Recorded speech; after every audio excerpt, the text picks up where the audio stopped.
The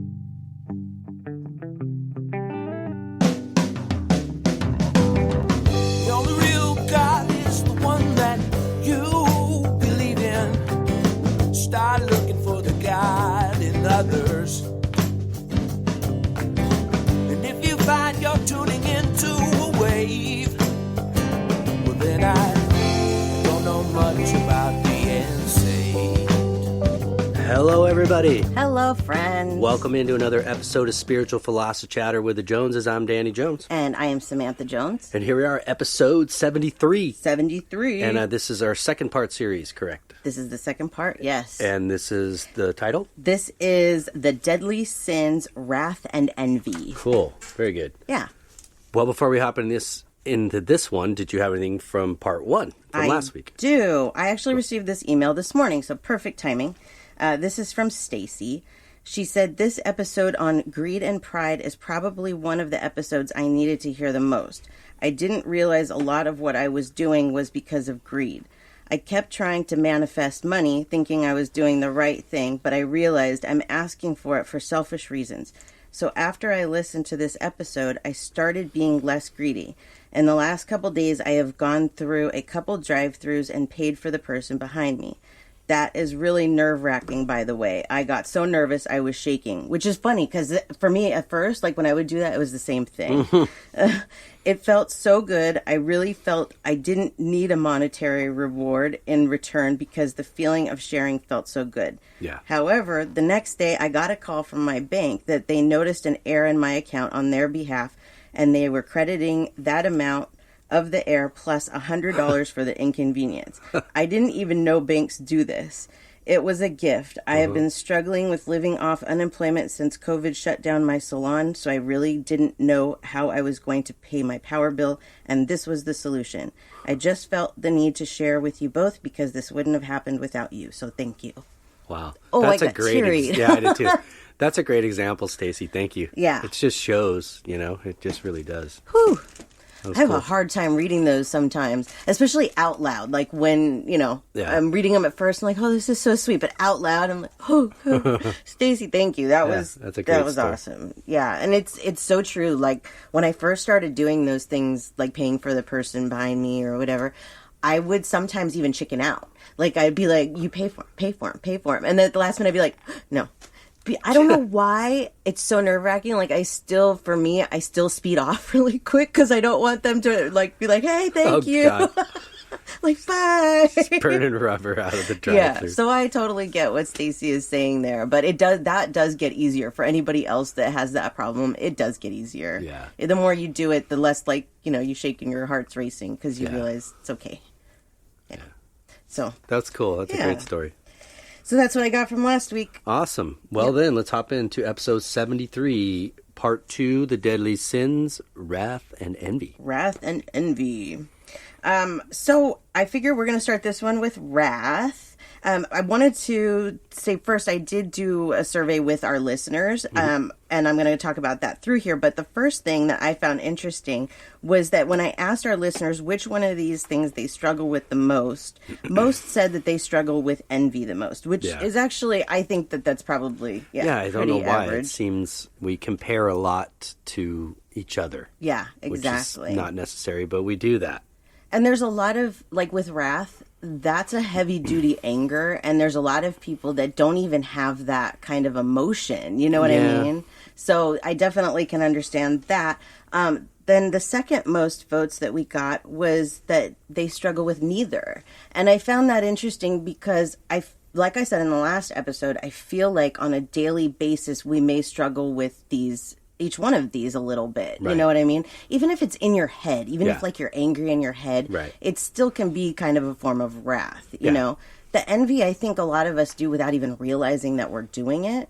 Does that make sense? And I think, like we said in part 1 of this, is that we call them the deadly sins out because that's what most people recognize these as, but we believe them to be as more human attributes. Exactly. So is one stronger in another? Yeah, I think so. Yeah. There's certain people that don't, like you said, wrath is a heavy-duty anger. Right. I've had times in my life where I had a lot of anger issues. Yeah. But then I've had times in my life where I don't. Right. But then I've known people in my life that are like constantly full of that type of wrath. Yeah, that's a hard way to live. Yeah, it is. It's not good for you. No. And it's not good for anybody around you. No, for sure. But it doesn't get anywhere. It doesn't get you anywhere. No, it doesn't. It pushes doesn't people at all. away. So Yeah. but yeah, it's are these all common at the same level in everybody? No, I don't think so. No, for sure. So okay, let's go on into wrath. And what is the definition of wrath? Wrath is a strong, vengeful anger, aka rage, or a deeply resentful indignation. And that was a big word, indignation. I don't think I've heard that word before, and so I looked it up for anybody else that doesn't know what it means. It means annoyance or anger provoked by what is perceived as unfair treatment. So, one of the big words in that for me is perceived. Yes. And all of this, to be really honest, this is all about your perception. With any of these so-called deadly sins we talk about, they happen because of your perception, not necessarily because of what's actually going on around you. Right. Yeah. I think these are the things that teach us the most lessons. Right. In our life. These 7 I think you're right, yeah. things, you know. Yeah. There's a lot of these that with the spiritual awakening I've had to try and conquer, and I'm definitely not perfect, but I think that when you do have this kind of enlightenment, these are things that when you feel yourself doing them, a lot of the times you catch yourself more and you try and stop yourself and fix it. Where before it was almost like, I'm just going to sweep that I even did that under the rug and pretend it didn't happen instead of fixing it. Yeah. That kind of something that comes with the spiritual awakening. Right. Yeah. I agree. Yeah. Let's see. A person experiencing this level of anger will often experience physical effects as well, such as increased heart rate, escalated blood pressure, and increased levels of adrenaline. Anger is an emotion that can trigger the fight or flight response. Yeah. I've talked about this with animals, that animals react off of love and fear, and they don't react off of anger. They don't have this wrath. No. But they have to protect themselves. Right. And so this flight or fight can turn into what looks like anger. And that's why this aggressive dogs that they talk about, they're not aggressive. They don't have anger. They don't have wrath. They're protecting themselves. It's fight or flight. Right. You know? Yeah, I mean, they're not looking at you going, I don't like the way that guy looks. Or exactly. You know, he's not the right color. Right, he doesn't speak the right tone. That's not how their mind works. No, definitely not. They're very pure. Psychologists do view anger as a normal human behavior. When it's normal, it's a natural emotion experienced by pretty much all humans. But when it's normal, it's not excessive. It's not overbearing. It's, something like you're saying that it's once in a while.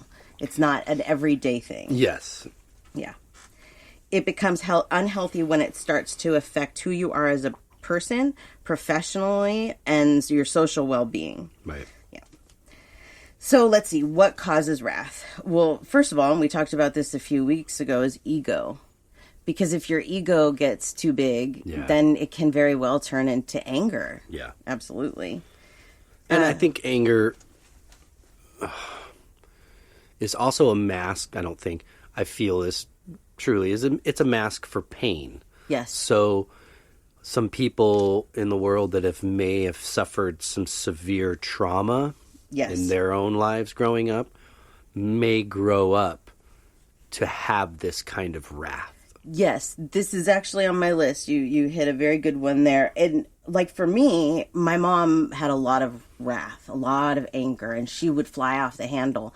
So for me, I can't handle that because it triggers me to remember my childhood and those things.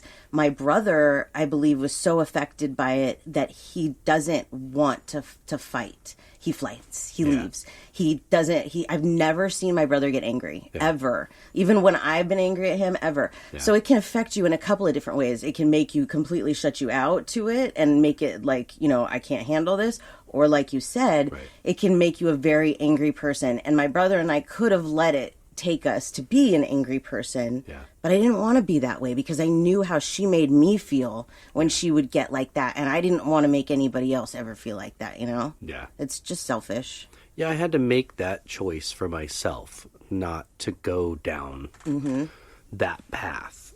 as I saw some others close to me that were. Right. And I couldn't do it. I had to separate. I had to leave. You know, I have my own issues from my own childhood. Yeah. And so as an adult, surrounding myself around that, it kind of brought all that emotion and memory kind of back. Right. So the best thing for me to do was just, I gotta You have to separate. And again, I mean, anger's normal. It happens. If you're doing it at a crazy level every day, then that's not. And what I see the examples of anger that we see today going on television. Yeah. This is way too much wrath. This is ridiculous. Yes. You know, it's so unnecessary is the only word I can come up with. You're absolutely right. I actually asked our listeners where their anger is most directed. And number one answer, and I've never even seen this many people vote in one of our polls before, was politics. Yeah. This is an election here in the United States, and this is probably this is the worst election we've ever had. This is going to, like, as far as how people are going at each other, how opposite the Republicans and Democrats are, and it's making everybody angry and insane. Right. You can see it all over Facebook.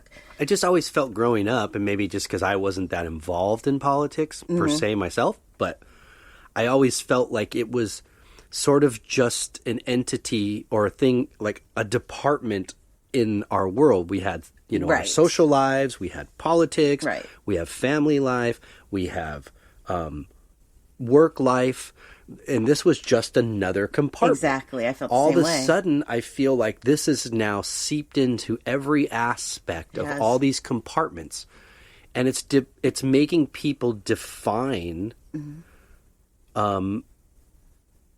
who they are based on somebody else. Right. And I'm not saying don't have an opinion and don't be passionate about, what you want for where you live. Right. But being open to hear what other people are saying. Right. And those people being open to hearing what you're saying. Right. This is called communication. Exactly. And this is how things get done the best. That's absolutely right. Everybody's not going to agree on this subject, especially not on this subject. Right. It's like religion, which was actually farther down on this list. I had 12 things on my list, and religion was number 5. But so you can see that centuries ago, that would have been at the top of the list. Right. And you know what? If it wasn't an election year and it wasn't an election like this, it probably would be different. But because of what we're going through right now, it's extreme. It really, and it's going to get worse, and it sucks because we're letting each other get angry over the other person's belief. Mm-hmm. And it's like, okay, I know that there's a lot of people that we're not going to change with our show. They are who they are. Right. And we have to let them be. Yeah. Do I agree with them? Absolutely not. Right. Can I change them? Probably not. I don't want to. It's not my job. It's not my job either. If they want to listen to the show and change themselves listening to things and growing spiritually or whatever, great. But I'm not going to debate with somebody on Facebook or anywhere else about my political beliefs and why I feel the way that I feel. Yeah. Yeah, it's just not healthy for anybody. And it's like starting to get to where everything has hate. I love TikTok. Like, TikTok has actually been a great thing for me in this because it's a place where I can go to laugh. Right. Facebook doesn't do that for me anymore. Right. However, if you go to the comments in a lot of these videos, these people are, whatever, they're being nitpicked for, like, oh, you have a big nose, or oh, you this, or oh, you that, or you shouldn't, we had a comment on one of the videos I put up about our dog. I feel sorry for your lab. Yeah. Why do you feel sorry for my lab? You don't know him. Because he was outside in the sun playing in his pool. He doesn't live out there. He was outside playing in the pool. He wasn't stuck at... A perception. Right, exactly. It's assumption and perception. Exactly. You don't know how somebody else is living. And, so if I were to go in the comment section on TikTok, I would probably not like it. It's phenomenal. I mean, I'm looking at... as I look on social media, I'm looking at fathers and sons that are being divided. Yeah. Families that are being divided. Yeah. Friends that are being divided. I mean... Even within, like, say, the band, I don't I know that everybody in the band doesn't have the same views as each other. Right, for sure. But I've been kind of open and saying, let's not bring this in here because we've all known each other for a really long time and we respect each other because of who we are and what we can do. Let's leave that out because it has no place here. No. It's not has no value to what we're doing. No. And it just will cause arguments. Absolutely. And that's good. I'm glad that you did that because a lot of people don't. And then it does cause problems. I'm not going to lie. I have unfriended a couple of people on Facebook, but it's not because of their political beliefs. It's because of the things that they say and because of just the morals behind it. And there's some things that I just can't handle, and there's no reason for us to be friends at that point. But I don't make a big stink out of it. I just exit silently. You know what I mean? You got to find your herd. And if your herd is angry, I don't want to be a part of that herd.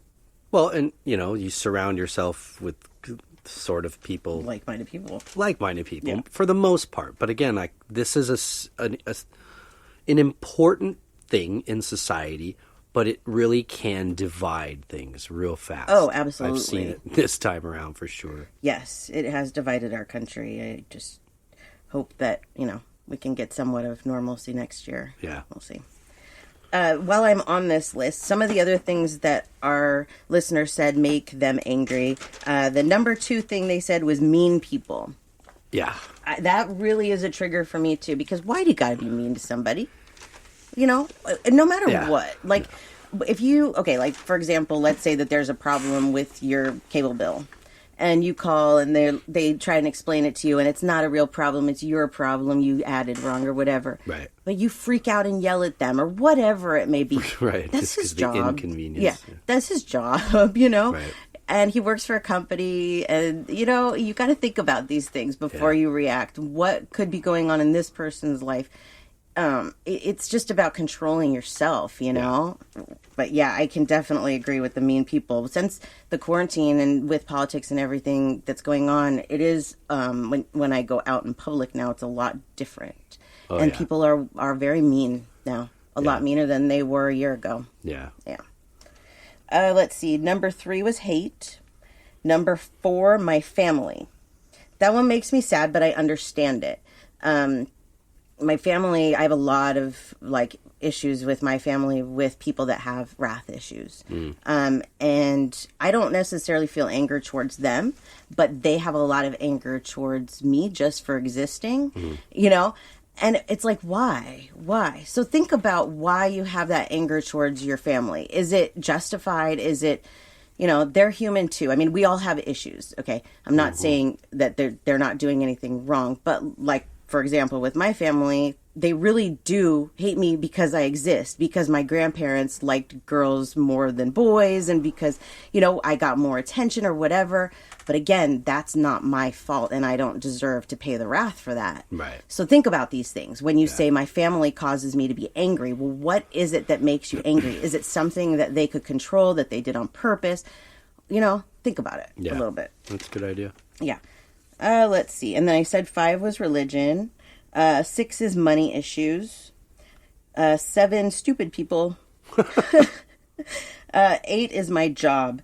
If your job makes you angry, you got to get out. Yeah, you got to get out because life is too short. And I know that that's probably easier said than done. Yeah. But Danny and I have both learned that anything's possible when you set your mind to it, even getting out of a career that you don't enjoy. So that's something, too, that I would, try and look into a little bit is how can you change that? Yeah, at the time, I think I was like, how? Why? How am I ever going to do this? And boom, it just happened. Yeah. Exactly. And the universe has a really weird way of doing that. And once you kind of let go, with rage and anger, it's really one of those things that you have to change yourself. And if you purposely say, I'm not going to be angry, I'm going to be the opposite, things start really changing in your life because your perception of it, the way you look at it, if you walk around angry all the time, that's going to be your perception of life. Like what you say when you die and you go to that first phase and you're in the astral plane and you can decide there what you want to see. It's perfect. It's a great example. I mean, just the energy that you're putting out, if you're walking outside in the world every day. Don't even have to be outside. You can be in your home. Yeah. But if that is the energy that it's exuding off of you every day, kind of like Stacy sharing her story Yeah. At the beginning, and that is, look what came back to her. Yes. When she put out a different energy, a different frequency. She Right. changed her vibration. Yep. And so the universe said, well, we need to let her know we've acknowledged this. Yes. And we'll send her a sign that lets her know this has been acknowledged. Yes. If you keep this up, similar things are going to occur. Yes. But you must believe. Yes. Yeah. You have to believe. That's the biggest thing. And really, like, when you start doing these things, it's not like every time you do something good comes back to you. But that, I think at first that does a little bit, but then once you start to get the idea here that you're just going to give and you're not going to expect anything, you're just going to give, it changes your life. It's not just, it's the extra $100, or it changes your life. Right. So I definitely agree with you on that. It's yeah. It's important. Yeah, it is. We got a snoring dog, so excuse him in the background. Yeah, sorry if you hear that. Yeah, that's the snoring dog. Okay, let's see. So let's move on to anger and the effects that it has on your body and mind, because I think that this isn't something we think about often either, is what it's actually doing to your body. Yeah. One of the things that Julia Cannon, Dolores Cannon's daughter, talks about in her book. What's the name of that book? Do you remember? Which one? The one where she talks about healing yourself. Oh, quantum. Yeah, quantum healing or something like that. Yes, but I don't quote Something me on it. like that. Yeah, but it's a good book and it talks about all this. But one of the things that she talks about is anger brings on cancer. Yes. The more anger you have, probably the less likely you are to have Or high blood pressure, Yeah. and then that's heart issues. Yes, absolutely. Let's see. Yeah, causes a reduction in cognitive ability and processing of external stimuli. So it kind of messes with your brain. Yes. Angry people are more likely to make risky decisions. Anger makes people think in a more negative and prejudiced way about outsiders. Mm-hmm. Anticipating events that may cause them to be angry. I can understand that. Like if you are experiencing something and you know it's coming up and you're already angry about it before you go into it, that's definitely not good for your body. No. No, because you're just building that, days and days. What are some symptoms, so to speak, some signs that maybe wrath is something that you need to conquer, or, somebody in your life maybe is dealing with? Constant negative thinking and focus. Mm-hmm. Yeah. Arguing with others and getting angrier during an argument. But a lot of people do that. They pick arguments with people to try and help their own anger because they have to get it out. Yes. But it just doesn't get better. It Right. just gets worse and worse. And even the worse. arguments that you're doing in your head alone. Oh, yeah. These do the same thing to you. Yes, they do. But you are correct. The in-person arguments, Yeah. for sure. The arguments in your head, that is a great point, because those are really self-destructive if you think Yeah. about it. And the truth is, you're gonna... I totally lost my train of thought here. Anyways, go ahead.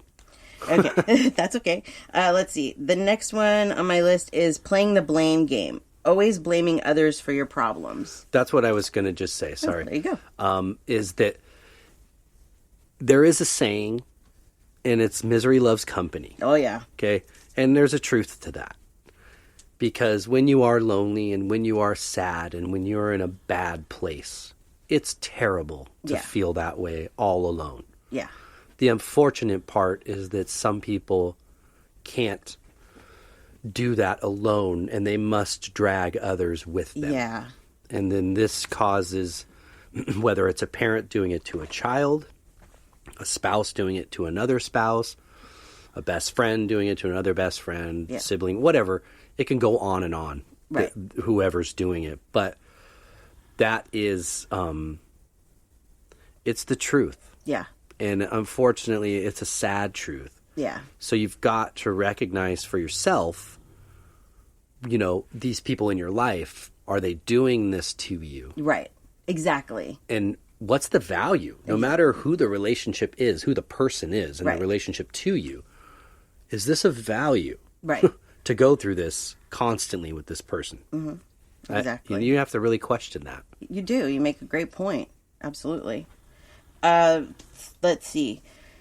Constantly feeling impatient, irritated, and hostile. Yeah, because you're constantly on edge. If you're going to be angry all the time, then you can't relax. How can you relax? Yeah.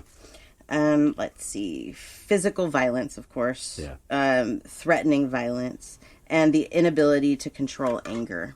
If you can't control your own anger, that's a problem. There's definitely something there that you have to get some control over, because it's not healthy for you. Not just you, but for everybody around you. But you have to live with yourself and the damage that you do to yourself with that anger, and the damage that you do to others with that anger, whether it's emotional damage or Right. physical damage or whatever. They're just compiling guilt on top of the anger if you're not a total narcissist. Right. Yeah, exactly. So how can you manage anger? What are some ways? Cognitive reconstructing is a good way. Changing the way you think, stopping dramatic behavior before it starts. This is another thing that it can be really much carried from your childhood too. If you see this, you have to take that extra step to stop it. Yeah. When I was late teens, I started recognizing some of the things with my mom that she did, and I started doing them as well. But I always said, I don't want to be like her. I don't want to do that. I don't want to repeat these.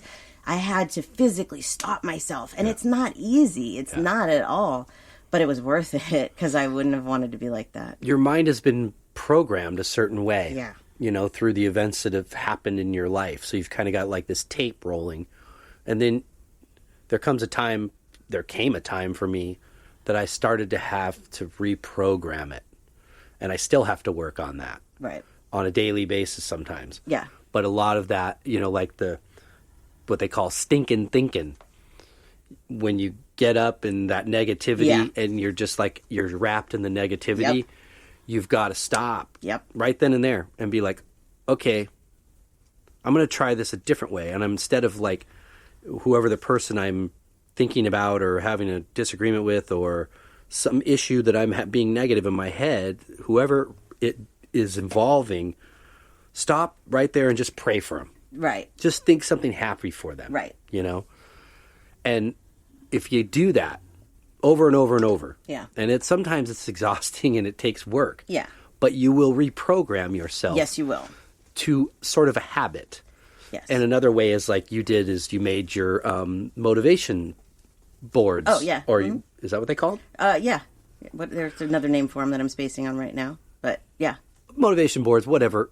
Vision board. Vision boards. Take out your magazines. Just cut out words that you feel are positive, influentially to you, and you stick them all over this board and you hang it up somewhere so when you walk in, whatever catches your eye, maybe that's your message for the day. Yes. Or maybe it's just all the things that you need to focus on. Yes. And it's a reminder to yourself. Or put a Post-it, somewhere for the day on the fridge or your nightstand when you wake up. Some word that you want to wake up to on a positive note. Right. No, that's a great idea. I don't use my vision board as much as I should, but I did go back to it a few weeks ago, and I was looking at it and thinking about all the words that I had up there.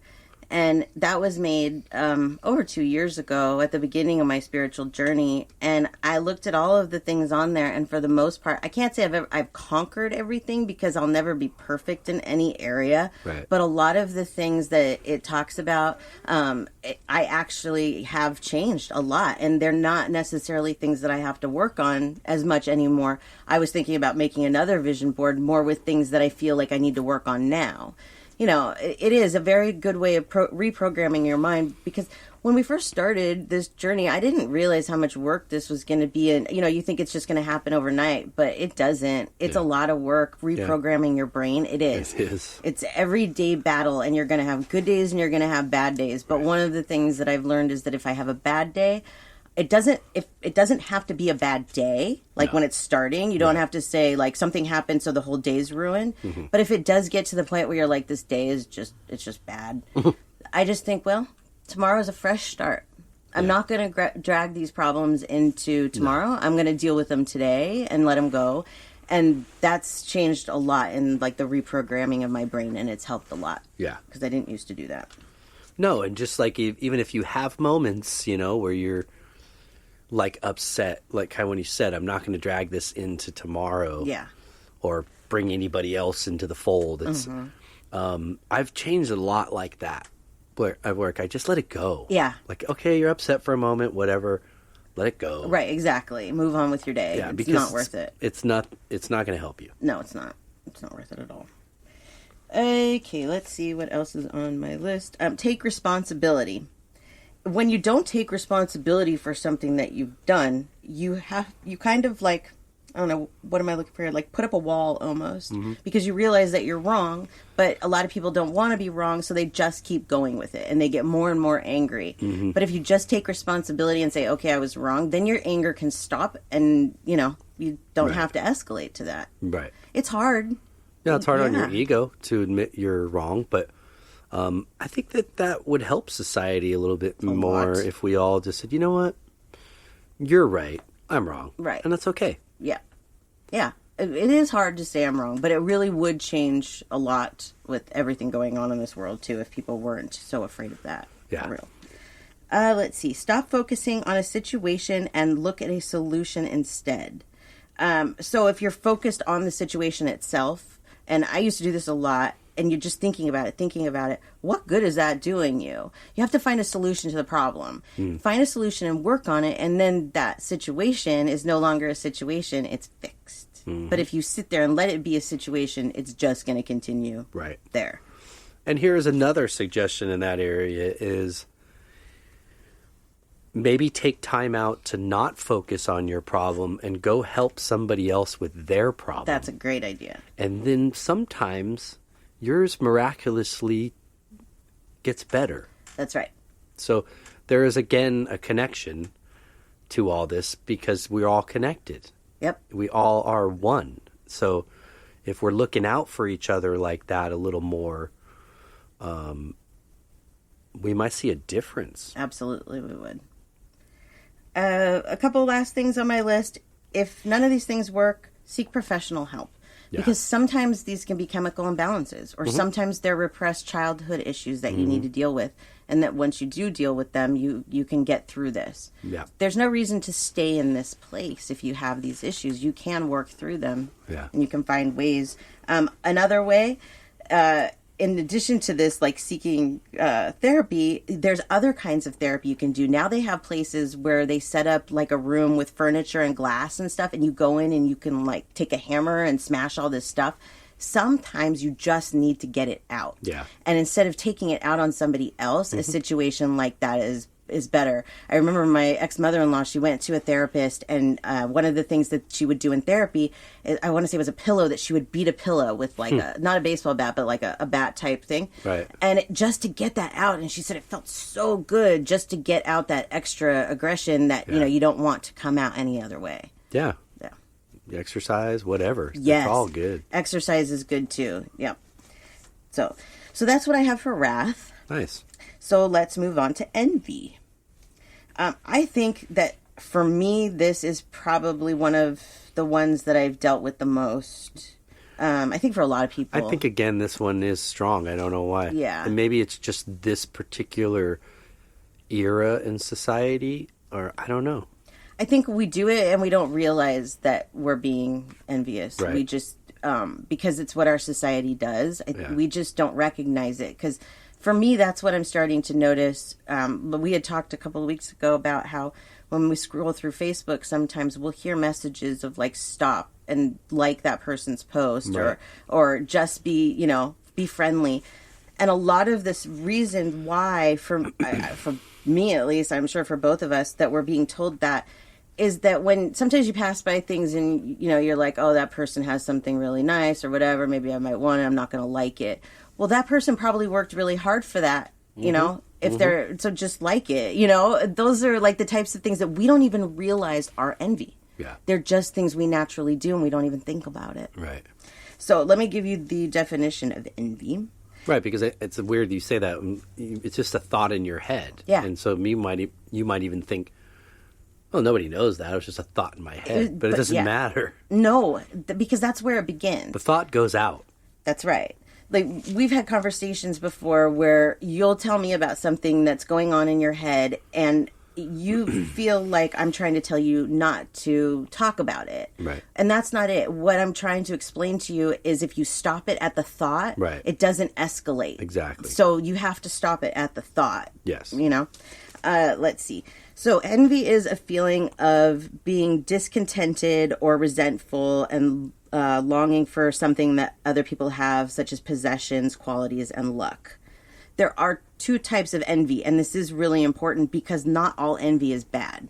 There's actually something called benign envy, and that is recognition of others that have it better, but it causes you to want to be better as well. So that's healthy envy. Yeah. Malicious envy, on the other hand, is an unpleasant emotion that causes the envious person to bring down the better off, even at their own loss. Right. Yeah, that pretty much hit the nail on the head. Only benign envy can have a positive effect because it provides improvement motivation, positive thoughts, and admiration. Mm-hmm. Used properly as a form of envy, it can benefit your life. But envy can also negatively affect your life if you are using the malicious kind. Right. It can ruin relationships. It can ruin the satisfaction of relationships. One of the things that kept coming up when I was doing research was envy versus jealousy. And I guess at first I kind of thought that they were the same thing, but they're not the same thing. No. Jealousy is being afraid of losing something that you already have. So, for example, like let's say that you have a boyfriend and he has a female friend and you're jealous of her. It's not because of necessarily her. It might be just because you are afraid of losing what you have to her. Yeah. You're not envious of her, of what she has, because she doesn't have it. You have it. So that's the difference between envy and jealousy. Yeah. That was important for me. It is important. Yeah. Let's see. So what else? Envy. Let's see. I did that one. Envy is wanting what someone else has. Yeah. Let's see. On to the next page. Oh, do you see? My notebook is done. Yeah. I'm old school. I keep all my notes. I'm sure you can hear me flipping pages. I'm not the type to like put it on the iPad or whatever. Right. I like to write things down. It helps me process. So you hear my page flipping. But I've got to the end of another notebook. And I saved them all because I figure someday I might want to look back on them. Well, Marina just donated some. So. Yes, she did. Yes, she did. What causes envy? Dissatisfaction with your perception of yourself or your life. And again, there's that word. Yeah, keyword. Because that really is what it is. Mm-hmm. There's a movie, Bruce Almighty. And in this movie, Bruce is not happy with his life. He always wants more, always has to have more. But he has everything he could possibly need, you know? But he doesn't see it that way. It's his perception. He just needs more and more, so he's not content, where most people would be so happy to have the life that he had. Yeah, it's like the old statement that your grandmother used to say, and that was if everybody wrote their problems down and put it in a hat and passed it around, and everybody picks a new problem, you most likely want your problem back. This is true. So we don't think about that when it comes to envy. We just think about, ooh, that guy's got a nice sports car, a really nice house, or a beautiful dog, and a gorgeous wife, and, you know, a million guitars, or whatever it is. We're not thinking about, well, what kind of problems does that person have? No, you're right. We don't think about that. We're just thinking about the material. That's right. And it's like, that's one of the things that social media is really bad for, because people usually, well, unless you're really like the depressive type that wants to air all their problems, most people want to almost exaggerate their life. And I've seen people do this with their marriages, that like they're constantly posting things, I love you, baby, this, that, and the other. But they're having horrible problems in their marriage. And this is one way that they're trying to cover it up. So you don't really know what's actually going on in somebody's life. It's a very good point. Yeah. Very good. So when you are envious or finding yourself being envious, think about what problems that 6-bedroom, 4-bathroom mansion might bring. Yeah. And a car payment on a Ferrari, you know, and a high-maintenance supermodel wife. Right, exactly. I don't know. I mean, not to judge people, but I'm just saying, think about what comes with those desires. Right. It doesn't come free. Nothing comes free except the air you breathe. That's right.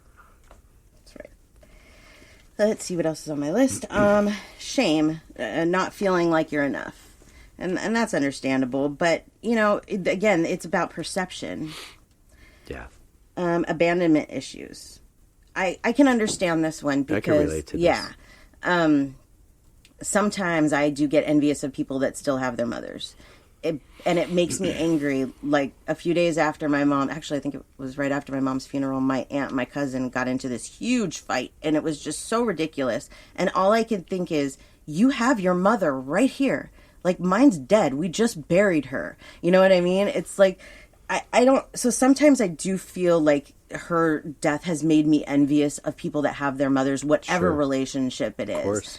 It's just probably a natural thing. I think we all kind of have that if we've lost somebody close to us. Yeah. I did a reading for a lady yesterday who has had so much loss in her life that she can't relax in her marriage because she's afraid that she's going to lose her husband too. And I've told you that that's like my biggest fear, because when you lose somebody like that, those abandonment issues that I already had from childhood kick up. And that's what this girl's problem was too. But her problem is she's not allowing herself to be happy in her marriage because she's afraid of having that taken away from her. Yeah. So it's a big deal. It is. And that's probably the one that I've struggled with the most in my life. And now kind of watching our daughter go through it with a pretty important relationship in her life, and trying to, how do you tell somebody, don't worry about it. You can't. You can't. But it's a big deal. Right. It's hard. It's really hard. Yeah. What else causes envy? Pride. We talked about pride last week. Yep. Low self-esteem. Greed is another thing we talked about. And comparing ourselves to others. We really have to be careful when we do that, like we had talked about. It just doesn't get you anywhere. You can't. No.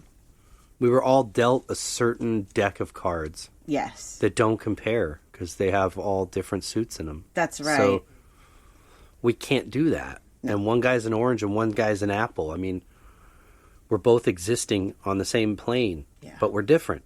It's hard for a lot of people. That was hard for me, especially as a kid, like I was so little and I couldn't fit into like the clothes that the older girls could. Right. And I envied them so bad that I hated them and treated them bad because they had what, I wanted but couldn't have. And it's like, could have maybe learned a lot, made some good friends, but I pushed them away because, I'm just grateful that I've gotten to a place in my life where I realize these things. Yes.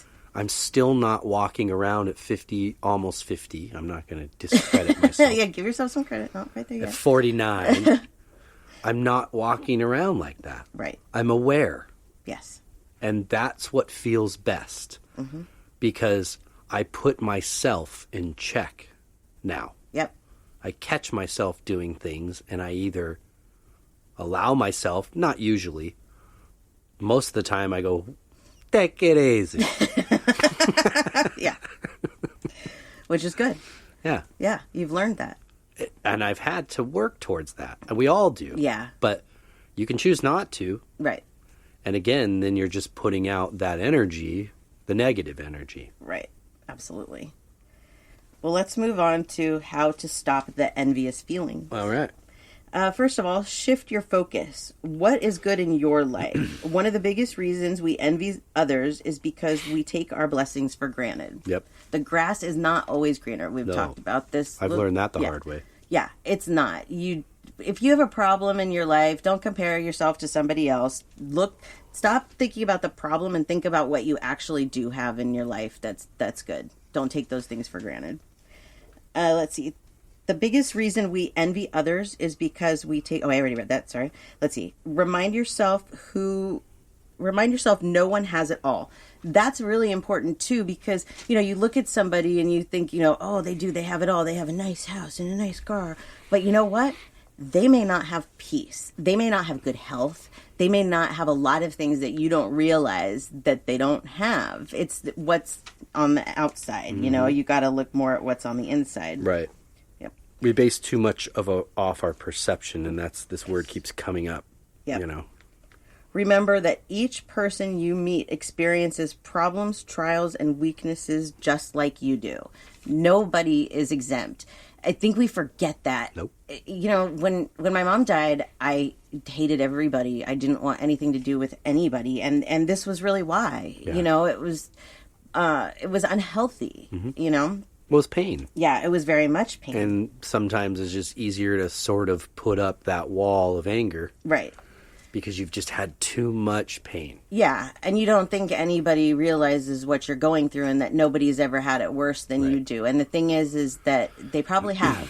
And they've probably been through some things in your life too. So instead of being resentful towards them or, you know, remember that they might have the same kind of life experiences. Yeah. Avoid people who habitually value the wrong things. This one is very important to me, especially in the spiritual awakening, and I'll explain why. If you spend all of your time with people who talk about money, cars, extravagant vacations, you will naturally start comparing yourself. I grew up in a house where, it was what you had. It was comparing everything, and those things are not important to me now. I want people in my life that when I talk to them, the first thing that they talk about isn't the brand new car that they got that cost them $50,000 or, you know. Yeah. I want to talk to somebody that is deep, you know, that really wants to get into things and has that in their soul and isn't surface about, you know. Yeah, I don't really want to know so much about your stuff. I'd like to know more about you. Exactly. That's exactly what it is. Let's see. Spend time with grateful people. Even like on Facebook, when people put different things about how grateful they are or whatever, it really can like lighten your day. People joke about like motivational posts, but you'd really be surprised at how that does help people. Just putting something out about, it's such a beautiful day and I'm grateful. Like today's the hottest day of the year that we've had, right? And I hate it, but I'm grateful for today. Right. I'm grateful I'm alive and I have air conditioning. Right. That's the type of thing that if you go on Facebook and you say something like that and somebody catches that, they start to feel grateful too. You're putting out different energy. Mm-hmm. Surrounding yourself with that type of people will make you want to be more that type of person. Because, like, say, sometimes even for us, when we do the podcast, maybe there's a particular week that we're like, I'm just tired. Yeah. And then we do it anyways because we're just committed to it. Yes. We've just decided that this is what we like to do. And we get something out of it.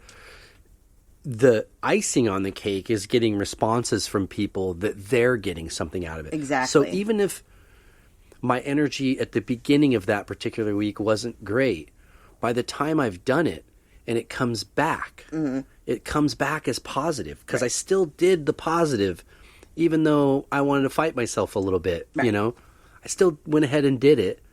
And then it comes back. Yeah, it does. So it is about those little positive messages. I mean, I kind of like seeing on Facebook, you know, when it's like, enough about all this stuff, you know, let's see pictures of Mother Nature and your puppies and your kids and things like that. Yeah. You know, that really is what's important. It is. And we forget all that. We do. Yeah, getting wrapped up in mortgage and, you know, 9 to 5 and school and all these other things that are important. But are they the most important? Right. Exactly. One of the last things on my list here, I get 2 more things, is celebrate the success of others. Yeah. You know, I think as humans, kind of this, in the envy, when we see somebody succeed, there's a part of us that does have that envy and wants to succeed. Well, I could do that. We have to stop that. And that's something that, like, again, like going back to Facebook, if I see somebody's post that says, you know, hey, I got a new job or you know, whatever it is that they're is good in their life that they're happy about, instead of just liking it, I will write a comment like, way to go. Congratulations. Even if it's like, I lost 2 pounds. Way to go. That's great. You're on the start to something new. Those things can change somebody. Just having those types of comments given to them can change their day. It really can. And it's helping tip the energy scale, you know, to one side, I think. Just those little efforts. Because the truth is there are a lot of unhappy people in the world. There's probably somebody in each one of your lives that would love to see you fail at something. Oh, absolutely. That's sad, but that's the truth. That's very sad. But if you go back and retaliate with the same energy, you're then taking away the energy from what you're doing. That's right. So it's just either kind of, I guess, the old phrase of if you don't have something nice to say, just don't say it at all. Exactly. What's the point? You're Yeah. just making yourself look bad anyways if, talking crap about people. Yeah. Yeah. Okay, and then the last one on my list is be generous. That's a great When one. you're generous, it just makes you feel good. It Yeah. comes back to you. Yeah. And you realize that there's other people out there that need things that, maybe you have that you can share. We've been kind of on this like purge where we've been getting rid of a lot of stuff. We don't like sell it or anything. We just put it out on the corner, be like, hey, put it on Facebook, free, come and get it. Right. Because we don't need it anymore. And we don't really need the money for, if we got a couch that's maybe sell for $25, I'd rather somebody have it for free than to have $25 for it. The work that that you go into nickel and diming, it's not worth it. Garage sales, not worth it. Donate it. I mean, if you need the money, that's one thing. But like for me, I would just rather see somebody be happy and have something that they didn't have before. I was really happy about that with the bunk bed that Marina had for years that, we painted and did all. And I was looking at it as I was taking it down when she's like, I don't want it anymore. And I'm like, oh, I knew this day was coming. And putting it all outside and being, God, what a shame. I want to see some little girl get something out of this, and then that lady was like so stoked that came and got it. Yeah. She was so excited. And that's what we wanted to see, It's like, bring the brightness to another child who maybe they couldn't afford that bed. Yeah. Yeah. It's just nice. If we all did a little bit of that, then the world would not just be a better place, but we could all have more. There's no reason why some people have to have everything and some people have to have nothing. Yeah. You're dealt some cards, okay? You're dealt cards in your life. And you don't get to choose those cards that you're dealt. A lot of times it is what you do with those things. But there's other times that people just can't seem to get themselves out of a situation because they don't know how. And sometimes they just need somebody to believe in them. Yeah. And it helps them. But you can't frown on people because of where they are in their life if they're not at the same level than you. No. Because that's who they are. And, Yeah, we're just on a different path, different timelines, different paths. Exactly. Whew. That's what I got for you. And, nice. That's good. Yeah. Cool. Yeah. Well, thanks. That was a good one. I enjoyed it. Yeah. Makes you look a lot at yourself, And sometimes that's scary for people. It is scary. But that's kind of what I see in society is that we need to stop looking at the other guy and pointing at the other guy and start taking a little bit more of an introspective look at ourselves. That's right. I think we would heal a lot quicker. You can't change other people. Like, if you have an issue with yourself, unless you heal that issue about yourself, it's never going to heal because you can't change the way people are going to respond, if that makes sense. You know, the only way to change that is within yourself, and it is hard. And I think as humans, we want instant gratification. That's something that I've learned on the spiritual journey is that nothing comes fast. Nothing good comes fast. It takes time to build all of these things. Yeah. And even when it comes to fixing a bad habit or, getting rid of the envy and the wrath and the pride and the greed and whatever else, it takes time. It's not going to be one day. Right. You have to give yourself time, and it does change. And then you look back, like me, 2 years later and go, I don't know that person that I was before the spiritual awakening. Right. And I'm so glad. Right. Yeah. But it took a lot of work for both of us, and we're still working. Yep. So, but it can be done. Don't think it can't just because it's a lot of work is my point. No, I mean, look at the amount of years that it took to program you the way you were in your mind. Right. Well, you can't expect that it's just going to take a day or a week to undo that. It might take as long as it took to program it the first time. That's right. To reprogram it. Yeah. It all takes time and work, but it is very, very much worth it. Yeah. Yeah. I mean, it's sort of like a virus in your computer. If you leave it in there, it's going to take over. Yeah, it's going to get worse. But if you get, something in there to help get it out, you'll be running fine. That's right. Well, not always, but right. Better than you were. Yeah, you can't just ignore the situation. Right. Yeah, for sure. Cool. Yeah. Good. Yeah. Well, we hope everybody got something out of that one. Yeah. I did. I did too. I like this series. I'm looking forward to next week because we're going to talk about food, and I like food. Oh, yeah. All right. Well, before we say goodbye, did you want to share your page? I will do that. My website is SamanthaJonesPsychicMedium.com. You can do everything, learn about me there. I'm working on a system where you'll be able to go to my website and actually schedule your own appointments right there. I'm just kind of ironing the kinks out of it, learning it myself before I put it up. But that'll make life a little bit easier, too. You won't have to email me and all that. Cool. Yeah. Technology. I know. And you know what? I'm so behind on a lot of it because it's not really my strong suit. So now I'm like, ooh, look at what... The future is right. now. The future is now. Yeah. Cool. And you, sir?